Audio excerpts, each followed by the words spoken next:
Shalom e bem-vindos à Via Rápida Israel, uma frase do hebreu que significa amarás a Israel. Esperamos que vocês fiquem conosco porque nosso professor Dr. Baruch vai compartilhar um estudo expositivo da Bíblia. Dr. Baruch é professor titular no Instituto Zera Avraham, com sede em Israel. Ainda que todas as aulas no Instituto são dadas em hebraico, o Dr. Baruch fica feliz em compartilhar este estudo semanal com dublagem em português. Para mais informações sobre nosso trabalho em Israel, visite nosso site amarasaisrael.org. Fiquem agora com o Dr. Baruch e a aula de hoje.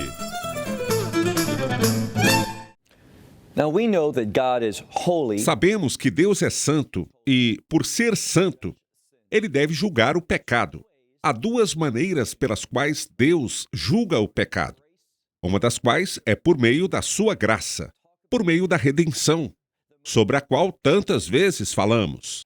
Ela é a verdade mais importante em todas as Escrituras. É a redenção por meio do sangue do Messias, quando entregou sua vida no madeiro. Mas outra maneira pela qual Deus julga o pecado é por meio da morte, a morte do pecador, e o tormento eterno que o pecador terá para todo sempre. Quais são os parâmetros deste juízo? Quer dizer, o que Deus usa como base para julgamento. É exatamente sobre isso que vamos falar na mensagem de hoje. Então, pegue sua Bíblia e olhe comigo no livro de Apocalipse, capítulo 15. Repetindo, Apocalipse, capítulo 15.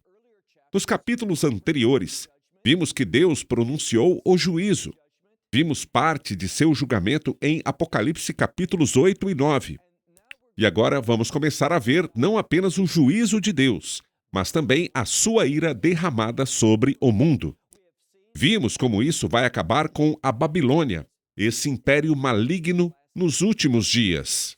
Vimos que Deus vai colocar um anjo designado para colocar sua foice no mundo e colhê-los para o juízo de seu lagar de vinho, onde seu julgamento consumirá aqueles que não têm relacionamento com ele.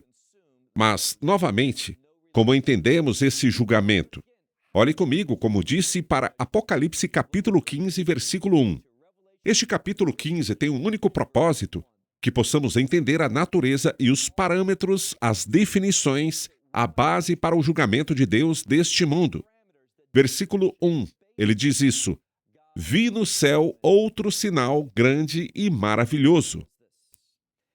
Se estamos falando sobre juízo, por que Deus usaria a palavra maravilhoso ou formidável para descrevê-lo? Lembre-se do que falamos na semana passada. É porque depois que o juízo de Deus for derramado, seu reino será estabelecido. Então, o juízo traz frutos gloriosos, maravilhosos. Olhe novamente no versículo 1. Vi no céu outro sinal grande e maravilhoso, 7 anjos carregando as 7 últimas pragas. Mas por que usar o termo praga? A palavra que podemos pensar seria impressionante ou devastador. É muito semelhante ao termo que encontramos no livro de Êxodo. Em outras palavras, Deus quer que, ao lermos Apocalipse 15, possamos entender que há uma relação entre as 7 pragas finais e o que vimos nas 10 pragas do Egito. E do que se trata? O resultado é a redenção. Deus tirou seu povo da escravidão no Egito, lembra? O Egito é um símbolo do mundo. Ele vai nos tirar deste mundo que é visto em Apocalipse, como sendo paralelo à Babilônia. Babilônia, a grande, a prostituta. E também vemos que a redenção está sendo considerada aqui como base para a transição desta era para o reino. Como dissemos, a menos que haja o juízo, esse reino não virá.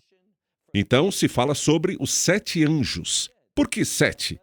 Bem, 7 se refere a separar para um propósito.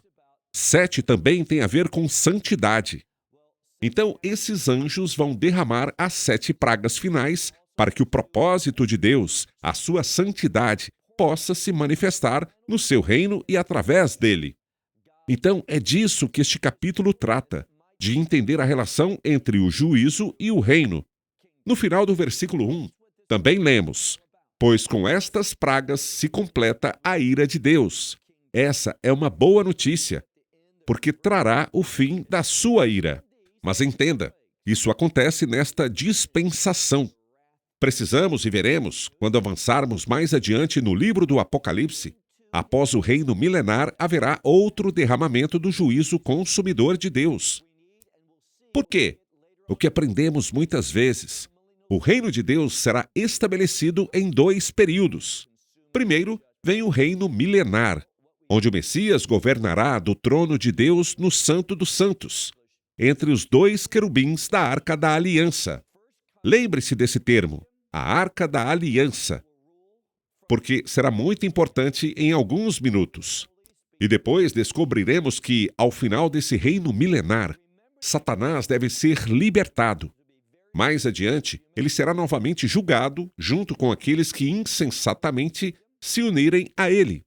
Assim, repetidamente, observamos o movimento entre o juízo e o reino, o juízo que culmina nesse reino final, na Nova Jerusalém, que jamais terá fim. Por repetidas vezes, vemos esse relacionamento. Vá para o capítulo 15, versículo 2, diz: Vi algo semelhante a um mar de vidro misturado com fogo. Nós falamos sobre a singularidade do termo mar nas últimas semanas. Falamos sobre como, geralmente, o mar está sempre se movendo e as ondas estão rugindo. Falamos sobre a relação entre o mar e a instabilidade. E ainda falamos sobre como a instabilidade trouxe o império maligno final que se opunha aos propósitos de Deus. O que quero que você veja é que, embora o mar seja usado aqui, é muito diferente. Não é um mar de água, é um mar de vidro misturado com fogo, ou seja, o fogo se referia a como esse vidro foi produzido. Então isso trouxe um mar de estabilidade. Observe o que diz sobre os vitoriosos. Nós lemos no versículo 2. Vi algo semelhante a um mar de vidro misturado com fogo, e os que foram vitoriosos, que tinham vencidos a besta, a sua imagem, a sua marca e o número do seu nome. O que eles estavam fazendo? Eles estavam de pé sobre este mar de vidro. O que isso tem a ver? Isso se refere ao triunfo. Tem a ver com superação. Veja, ficar sobre o mar mostra que você superou a instabilidade. E aquelas coisas que deram origem ao império, nós triunfamos sobre elas. Observe que eles seguravam harpas que lhes haviam sido dadas por Deus. O que eles estavam fazendo? Por causa deste triunfo, usavam as harpas, que são sinônimo de louvor a Deus, de adorar. Então houve uma mudança que aconteceu. Deus trouxe o fim à instabilidade, às coisas que dão origem à maldade e ao mal. Ele trouxe estabilidade que se vê na verdade. E qual foi a consequência disso? Como dissemos, a adoração a Deus. Vamos agora para o versículo 3. Esta será a 3ª vez que se mencionará um cântico. Estamos olhando para a vitória. Preste bem atenção. Há uma relação entre vitória e juízo. É por isso que as pessoas que dizem Deus não julga mais. Essa não é a natureza do Deus no Novo Testamento. Esses indivíduos estão tristemente enganados. Biblicamente falando, vemos que há uma relação entre juízo e adoração. Veja agora o versículo 3. Os que estavam em pé no mar de vidro, eles cantavam o cântico. Mas que cântico? Anteriormente, nós vimos que era um cântico novo, e este é um cântico novo. Mas observe como ela é revelada nesta passagem. Aprendendo sobre este novo cântico, diz o versículo, é o cântico de Moisés, servo de Deus, e o cântico do Cordeiro. O que isso nos diz? Nos diz algo que a Bíblia tem sugerido repetidamente nesta passagem, que não há conflito entre os ensinamentos de Moisés e os ensinamentos do Messias, a obra, a salvação do Messias. O que compreendemos é que são os mandamentos que descrevem a verdade, descrevem a santidade, o que é justo, o que é agradável a Deus, mas somente por meio da obra do Messias, que é o Cordeiro. Qual é o sinônimo de Cordeiro? Redenção. que podemos ser colocados em uma posição onde a verdade, os mandamentos, os ensinamentos de Moisés podem ser realizados em nossa vida. Eu quero que você veja que há vários paradigmas, não apenas em Apocalipse, mas em vários lugares nas Escrituras. Se você olhar para o profeta final, aquele a quem Deus chamou meu servo, Malaque, que também é conhecido como Malaquias em português. O que nós sabemos sobre ele? A última coisa que ele diz é para lembrar a lei de Moisés. Ele diz: prepare-se porque a redenção está chegando. Vou enviar meu servo Elias, que vai preparar o caminho. Então entenda que isso não é algo novo. João está se referindo ao que as Escrituras ensinaram claramente por meio do profeta. Assim, eles cantavam o cântico de Moisés, servo de Deus, e o cântico do Cordeiro, dizendo: grandes e admiráveis são as suas obras, ó Senhor Deus Todo-Poderoso. Justos e verdadeiros são os seus caminhos, ó Rei das nações. Pois quem não te temerá, ó Senhor, e quem não glorificará, honrará o seu nome. Mais uma vez, vemos a ênfase ao nome de Deus. E o que aprendemos sobre isso? É sinônimo de caráter de Deus. Então, o caráter de Deus é refletido onde? Nas Escrituras. Se você perguntasse a qualquer rabino ortodoxo, ele lhe diria que o caráter de Deus se manifesta nos mandamentos de Deus. Se você quer saber como Deus viveria se ele se tornasse um homem, ele seria obediente à lei. É por isso que as Escrituras enfatizam que o Messias nunca transgrediu a lei. Ele nunca pecou. Então, o caráter de Deus é visto no caráter do Messias Yeshua, que foi aquele que cumpriu a lei. Agora, pela fé, ele vive em mim pela redenção, e ele vive em você da mesma forma. Agora, olhe novamente, diz: grandes e admiráveis são as suas obras, ó Senhor Deus dos exércitos, pois justos e verdadeiros são os seus caminhos, ó Rei dos santos. Mais uma vez, vemos a palavra santos. Esse termo se refere a duas verdades bíblicas: os que foram santificados. Entendam isso.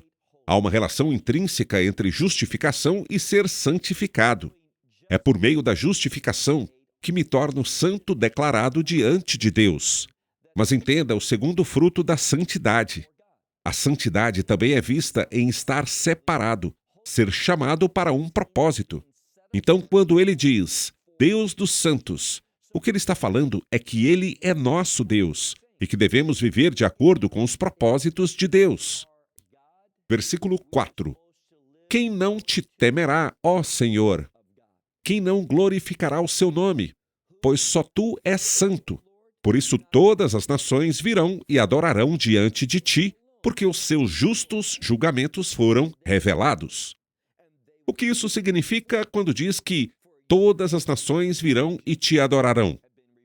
Isso significa que todos serão salvos? Não. Você se lembra do que Paulo revela no livro de Filipenses? Ele diz que todo joelho se dobrará e toda língua confessará a glória de Deus. O que eles confessarão? Que Yeshua, Hamashia, ou seja, o Messias Yeshua, ele é o Senhor. Todos farão isso, mas isso não significa que todos serão salvos. Muitas pessoas farão isso no ponto do juízo, que é o seguinte: eles serão julgados, eles serão consumidos com a realidade da verdade, que ele é o Senhor dos senhores, que ele é o Rei dos reis. Mas confessar isso depois da morte não tem nenhum mérito. É um fato. Eles serão obrigados a fazer isso porque eles vão responder a Deus. Mas isso não significa que eles serão salvos. Porém, todos reconhecerão quem ele é. O que eu quero que você veja aqui, vá para o versículo 5. O versículo 5 vai nos revelar aquilo com que iniciamos este ensinamento. Nesta lição, que é a base para entendermos o juízo de Deus. Quais são os parâmetros? Por que Deus julga? O que provoca seu julgamento? Veja o que diz no versículo 5. Depois de descobrir que ele é santo, que ele é justo, que seu julgamento Seus caminhos são verdadeiros. Versículo 5. Depois disso, eu olhei e eis que estava aberto o santuário, o tabernáculo do testemunho no céu. Preste atenção na frase. O tabernáculo do testemunho. Sempre que falamos sobre o termo testemunho, neste contexto, estamos falando sobre algo que reflete claramente a Arca da Aliança. Ela é chamada de Arca do Testemunho. Entenda que uma sinagoga é construída e projetada com base no templo. Não é o templo aqui, mas o templo nos céus. E o que sabemos? Havia o tabernáculo do testemunho, uma reminiscência da Arca da Aliança. Deixe-me fazer uma pergunta. O que havia na Arca da Aliança? Algumas coisas diferentes, uma das quais eram os mandamentos, as tábuas dos 10 mandamentos. E entenda que há uma relação entre os 10 mandamentos e todos os mandamentos de Deus. O que quero dizer com isso? Se você tem origem judaica, saberia algo que o judaísmo faz em relação aos mandamentos. Lembra de quando perguntaram ao Messias Yeshua qual é o maior mandamento? E claro, ele disse, ame o Senhor, seu Deus, de todo o coração, de toda a sua alma, de toda a sua mente e de todas as suas forças. Ele também disse, e ame a seu próximo como a si mesmo. No judaísmo, o que pode ser feito é pegar esses 2 mandamentos e colocar um. Ame o Senhor, seu Deus, sob o outro. Ame o seu próximo. Depois, o que você pode fazer? Além desses 2, você pode escrever os 10 mandamentos ao longo do texto. Assim, juntos, seria um total de 12 mandamentos. Quantos restam? 601. E você pode pegar cada um desses 601 mandamentos restantes para chegar a um total de 613. Você pode pegar cada um e colocá-lo abaixo de um dos 10 mandamentos. O que eu quero que você veja é que há uma conexão, uma relação entre os 10 mandamentos e a Torá em um sentido geral. Todos os 613 mandamentos. Embora apenas os 10 mandamentos, as 2 tábuas, estivessem na Arca da Aliança, aqui se refere a todos os mandamentos. Então, olhe novamente e eu quero que você veja as imagens que estão sendo exibidas aqui para que tenhamos o entendimento correto do juízo de Deus. Olhe novamente para o versículo 15. Depois disso, eu olhei e eis que se abriu o santuário, ou seja, o santuário no céu, o tabernáculo do testemunho no céu, e saíram deste santuário, preste atenção, os 7 anjos carregando as 7 pragas. Essas 7 pragas são as que vimos antes, que contêm a ira de Deus. E o que percebemos? A conexão entre a ira de Deus, que é o seu juízo, e os mandamentos. Ele julga. A base para seu julgamento é a violação dos mandamentos de Deus, quando as pessoas não cumprem a sua justiça. Então, essa é a base. Se você é crente, sua incapacidade de lidar com os pecados anteriores, todos os pecados presentes e futuros, eles foram pagos integralmente pelo sangue do Messias. Mas se você não aceitou, não recebeu a mensagem do Evangelho, então você será julgado por cada violação da lei de Deus. É disso que trata esta passagem. Olhe novamente. Saíram do santuário os 7 anjos carregando as 7 pragas. Eles estavam vestidos de linho puro e resplandecente. E eles estavam cingidos, ou seja, seus peitos estavam cingidos com cinturões de ouro. Vemos que aqui eles estavam preparados para fazer seu trabalho. Lembre-se, eram 7. 7 foram santificados para um propósito. Veja agora o versículo 7. E uma das 4 criaturas. Lembre-se que há 4 delas no céu que continuamente louvam a Deus. Uma das 4 criaturas deu aos 7 anjos. O quê? Estamos falando sobre as 7 pragas. Mas eles receberam 7 taças de ouro. No próximo capítulo, vamos ver que cada um desses 7 anjos, o que eles fazem? Eles pegam uma dessas taças de ouro que eles têm e, a pedido de Deus, eles a derramam sobre a terra. O que vamos ver é que esses julgamentos são únicos. Esses julgamentos não poderiam ser feitos pelo homem. Eles não são fruto do ser humano. Eles são claramente a obra de um Deus sobrenatural. Eles ofuscam qualquer coisa que as bestas falsas, ou seja, o anticristo, poderia fazer. Todos saberão que Deus é santo. O que isso significa? Que Deus julga o pecado. Aqui, mais uma vez, embora essas sejam expressões de sua ira consumidora, observe porque ele age assim. Não é porque Deus seja um Deus que odeia que Deus se alegra com a morte das pessoas. De forma alguma. É por causa da indignidade das pessoas, ou melhor, a sua relutância em se arrepender, escolhendo persistir no pecado. Eu acho uma das coisas mais incríveis no livro do Apocalipse é ver claramente o quanto o poder que Deus se manifesta ao mundo é tão poderoso. É um poder inegável. As pessoas não estão dispostas a se humilharem, a o glorificarem, a confessar seus pecados e deles se afastar e abraçá-lo. Não é isso que as pessoas fazem. Elas irão permanecer de maneira blasfema. Em outras palavras, o caráter da besta, o império final, será demonstrado como seu caráter também. Olhe novamente, versículo 7. E uma das 4 bestas deu aos 7 anjos que tinham as 7 taças de ouro. E elas estavam cheias da ira de Deus, que vive para todo o sempre. A expressão, o Deus que vive para todo o sempre, fala sobre uma única coisa. Fala que ele é eterno. E o termo eterno nas Escrituras se refere àquilo que transcende tudo. É o que está sendo dito aqui. É o Deus transcendente. Como entendemos melhor isso? Pensamos sobre o Deus que era, que é e que será. Aquele que está sobre todas as coisas. É Ele quem julga. Uma das formas pelas quais as Escrituras se referiram a Deus nesses capítulos é Senhor Deus dos Exércitos.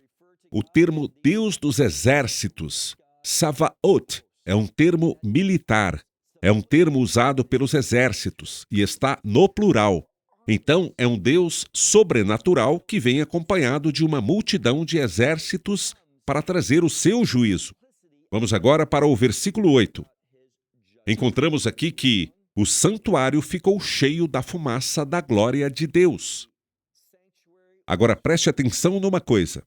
Nesta passagem, vemos uma relação intrínseca entre o juízo de Deus, como o juízo está sendo mencionado aqui, como a ira de Deus e a sua glória. Muitas pessoas pensam que essas duas coisas são incompatíveis. Um Deus irado e um Deus glorioso. Sim, de fato. É pelo fato de que Deus é santo e glorioso que ele julga o pecado. E é esse julgamento daquilo que é profano que manifesta a sua santidade neste mundo. Vamos mais uma vez ao versículo 8. O santuário ficou cheio de fumaça da glória de Deus e do seu poder. Esse trecho é muito semelhante. É algo que lembra o que vemos no livro de Crônicas e também em Reis. Sobre o que falamos nesses livros. Pense em Salomão por um momento. Quando Salomão construiu aquele primeiro templo, ele teve que fazer uma coisa. E o que foi? Ele tinha que dedicar. E no decorrer da dedicação, Salomão orava. E o que aconteceu? Foi através da oração que o templo, aquele primeiro templo, se encheu da fumaça, que também estava ligada à glória de Deus. Por causa disso, nenhum dos sacerdotes podia entrar no templo e trabalhar. O que isso significa? Isso significa que Deus fez tudo. Neste contexto, é para remeter ao fato de que a santidade de Deus está sendo manifestada. Mas observe algo mais que está acontecendo aqui. Olhe novamente para o versículo 8. A fumaça da glória de Deus encheu o templo, e com seu poder, diz o texto, e ninguém podia entrar no santuário enquanto não se completassem as 7 pragas. Por quê? Preste atenção, escute bem. Nada pode impedir que o juízo venha. Deus não vai mudar de ideia.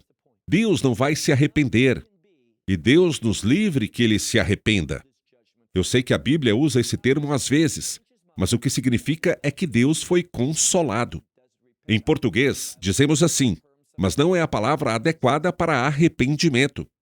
diz que Deus foi consolado e, portanto, ele não aplicou seu juízo. Não é este o caso aqui. Vamos entender que nada. É isso que este texto está dizendo.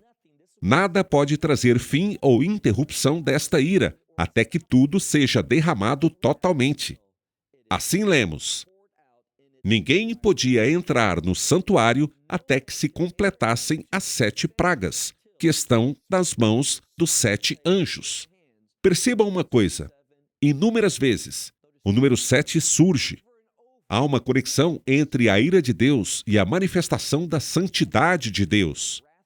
Ele trará o juízo de forma que todos os elementos, cada aspecto do pecado, seja consumido de forma que não restará mais nada, exceto o que estiver de acordo com os planos, os propósitos e a vontade de Deus. Uma última coisa que quero dizer é: após o juízo de Deus, você sabe o que será manifestado? Mais adiante, veremos no livro de Apocalipse a bênção de Deus. É por isso que ele usa o termo vinho. Lembre-se que a palavra vinho remete à alegria, porque o resultado desse vinho, da sua ira, será ele derramando bênçãos. O que é isso?